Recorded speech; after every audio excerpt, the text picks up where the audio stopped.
राजस्थान की राजनीति के दिग्गज और वसुंधरा सरकार में पूर्व चिकित्सा मंत्री कालीचरण सराफ जी से आज हम विभिन्न मुद्दों पर बात करेंगे। भले ही वो अभी कुछ ही दिन पहले जारी हुआ बजट हो या फिर आने वाले विधानसभा चुनाव हो। सर, बहुत बहुत स्वागत है आपका नवतेज टीवी में। सबसे पहले तो आपसे जानना चाहेंगे, अभी जो गहलोत साहब ने बजट जो जारी किया है और उनका कहना है कि युवाओं पर केंद्रित है और हर एक वर्ग को टच करा गया है, लेकिन कई सालों का इतिहास भी अब की बार बदला गया, एक नया इतिहास इस बजट से पूर्व लिख दिया गया है। क्या कुछ कहना चाहेंगे सर उस पर? देखिए, अशोक गहलोत जी घोषणाओं के मास्टर हैं। ये केवल घोषणाएं करते हैं, वो इम्प्लीमेंट नहीं होती। इन्होंने पिछले कार्यकाल में घोषणा की थी, पिछले बजट में, कि 1,33,00,000 जो प्रदेश की महिलाएं हैं, जो चिरंजीवी योजना के अंतर्गत परिवार की मुखिया है, उनको स्मार्टफोन देंगे। एक को भी नहीं दिया। इन्होंने घोषणा की थी पहले बजट में कि दिल्ली की तर्ज पर जहां वो जो मोहल्ला क्लिनिक है उसके हिसाब से या जनता क्लिनिकें खोली जाएगी। एक को भी जनता क्लिनिक कोई 4-5 खुली है, पूरे मोहल्ले में खोलने वाले थे। इसी प्रकार से इन्होंने घोषणा की थी कि गरीब लोगों को 5,000 लोगों को पूरे प्रदेश में और दूध की डेयरी अलाट की जाएगी। जयपुर शहर में हमने टॉर्च लेकर के ढूंढा तो एक भी अपने जयपुर ग्रेटर में एक भी डेयरी का आवंटन इन्होंने नहीं किया।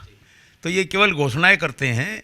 2,000 से अधिक घोषणाएं टोटल हुई है, उसमें से पिछले 4 साल में केवल 45% घोषणाओं पर अमल हुआ है। और जो पिछली बार घोषणाएं की थी 1,000 के लगभग, उनमें से केवल 350 घोषणाएं अभी तक इम्प्लीमेंट हुई है, यानी 35%। अब तो सितंबर में तो आचार संहिता लग जाएगी। ये जनता को केवल भ्रमित करने का, जनता को गुमराह करने का प्रयास कर रहे हैं।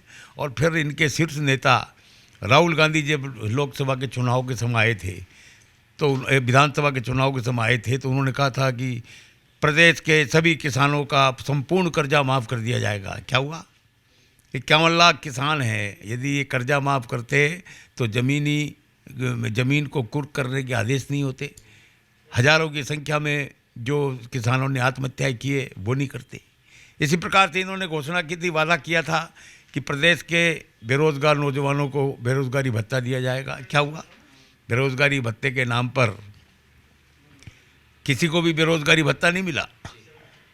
आज हमारे प्रदेश में पूरे देश के सबसे ज़्यादा पेट्रोल और डीजल की कीमतें हैं, और वो इसलिए है कि इन्होंने पेट्रोल और डीजल पर सबसे ज़्यादा टैक्स लगा रखा है। लोग ये आशा कर रहे थे, अपेक्षा कर रहे थे कि ये निश्चित रूप से वेट की दरों में कमी करेंगे। इन्होंने कोई कमी नहीं की। इसी प्रकार से नौजवानों के, युवाओं को समर्पित बजट है।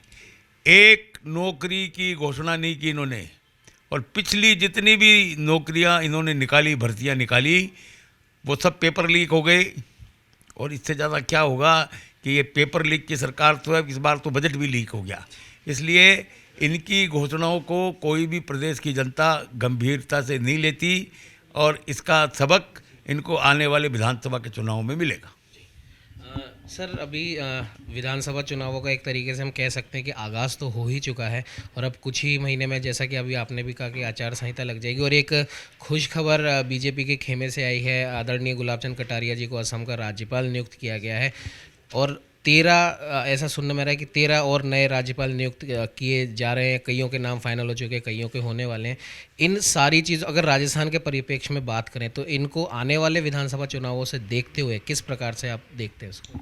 देखिए, केंद्रीय नेतृत्व बिल्कुल जागरूक है, और राजस्थान में मजबूती के साथ भारतीय जनता पार्टी की सरकार बने, इसके लिए केंद्रीय नेतृत्व और बिल्कुल जागरूक है। और वो जो भी फैसला लेगा वो प्रदेश की जनता के और भारतीय जनता पार्टी के अनुकूल होगा।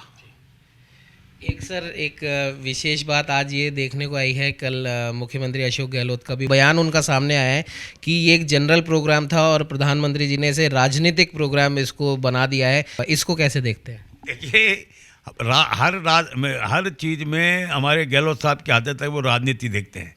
जब उनको निमंत्रण मिला है सरकारी प्रोग्राम है, देश के प्रधानमंत्री आ रहे हैं, तो प्रोटोकॉल के अंतर्गत यहाँ के सीएम होने के नाते उनको जाना चाहिए। वो नहीं जाएंगे तो ये प्रोटोकॉल का उल्लंघन करेंगे। और फिर मोदी जी क्योंकि भारतीय जनता पार्टी के को रिप्रेजेंट करते हैं, तो भारतीय जनता पार्टी के समर्थक वहाँ निश्चित रूप से जाएंगे। इसमें नई बात क्या है।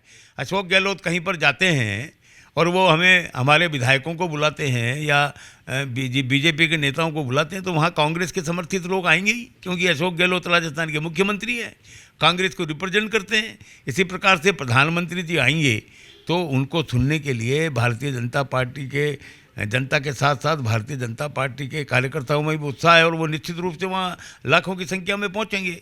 इसमें इनको बदहजमी क्यों हो रही है। ये थे राजस्थान की राजनीति के दिग्गज नेता कालीचरण सराफ जी। विभिन्न मुद्दों पे उन्होंने बेबाकी से अपनी बात रखी। सहयोगी कुलदीप के साथ उमंग माथुर, नवतेज टीवी, जयपुर।